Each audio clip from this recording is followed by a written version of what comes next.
Phrase কি এবং ফ্রেজের প্রয়োজনীয়তা কি বিষয়টা আজকে একটু জানতে হবে আগে। যে ফ্রেজ হচ্ছে একগুচ্ছ অর্থবহ শব্দ সমষ্টি যেটি সম্পূর্ণ একটি বাক্য নয়। এই ফ্রেজটা তোমার অনেক জায়গায় লাগতে পারে, যেমন যদি তুমি বিশ্ববিদ্যালয়ে ভর্তি পরীক্ষা দাও, যে কোনো একটা ইউনিটে যে কোনো একটা বিশ্ববিদ্যালয়ে একটা ফ্রেজ আসবে, সো তুমি 1 নাম্বার কমন পাবে যদি ফ্রেজ জানো। এবং বাস্তব জীবনে যদি আমরা ফ্রেজ জানি, বলতে পারি, শিখতে পারি, তাহলে আমরা হচ্ছে কমিউনিকেশনটা একটু ইজি করতে পারবো, ট্রান্সলেশন একটু সুবিধা পাবো, এবং আমাদের কথা বলার ধরনটা অর্থাৎ স্পোকেন আমরা আরেকটু বেশি সুবিধা পাবো যদি আমরা ফ্রেজ ইউজ করতে পারি।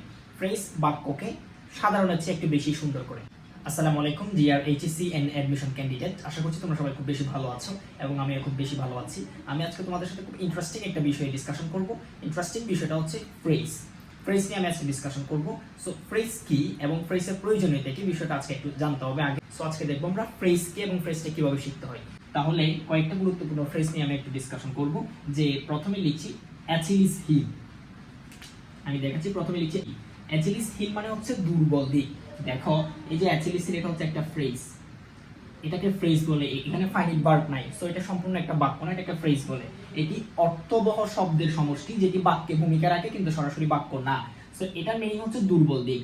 একটা এক্সাম্পল স্বরূপ, I am good at math but English is my Achilles heel. দেখো এটা কিভাবে ইউজ হয়েছে বাক্যে, English is my Achilles heel. আমি গণিতে ভালো কিন্তু ইংরেজি আমার দুর্বল জায়গা, ইংরেজি আমার দুর্বল দিক। দুর্বল দিক বোঝাতে অ্যাচিলিস হিল ইউজ করতে পারি। সো এখানে আমি বলতে পারতাম English is my weak point আর উইকনেস। সো ওইটা না বলে আমি অ্যাচিলিস হিল বলার কারণে দেখো সেন্টেন্সটা আগের চেয়ে সুন্দর দেখাচ্ছে না, ইট সাউন্ডস গুড।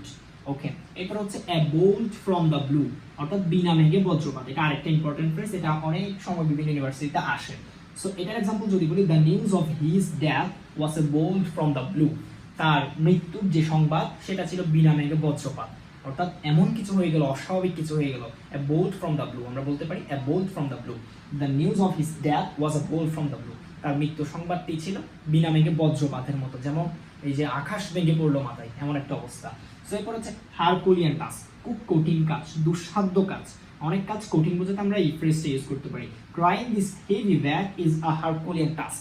এই ক্রাইং দিস হেভি ব্যাগ, এই ভারী ব্যাগটি বহন করা ইজ আ হারকুলিয়ান টাস্ক, একটি দুঃসাধ্য বা কঠিন কাজ। অনেক যে কাজগুলো করা একটু কঠিন সেগুলোকে আমরা বলতে পারি হারকুলিয়ান টাস্ক। এই হারকুলিয়ান টাস্কটা তোমরা যে কোনো সেন্টেন্সে ফ্রেজটা ইউজ করতে পারো তোমাদের সেন্টেন্স আরো সুন্দর করার জন্য। ফাইনালি বলতে পারি at the 11th hour. At the 11th hour মানে হচ্ছে একেবারে শেষ সময়ে, একদম শেষ সময়ে। He came to school at the 11th hour, সে স্কুলে আসলো একদম শেষ সময়ে। সো প্রথমটা হচ্ছে অ্যাচিলিস হিল, এটা খুব সুন্দর একটা ফ্রেজ যার মানে হচ্ছে দুর্বল দিক। এরপরটা হচ্ছে a bolt from the blue, বিনা মেঘে বজ্রপাত।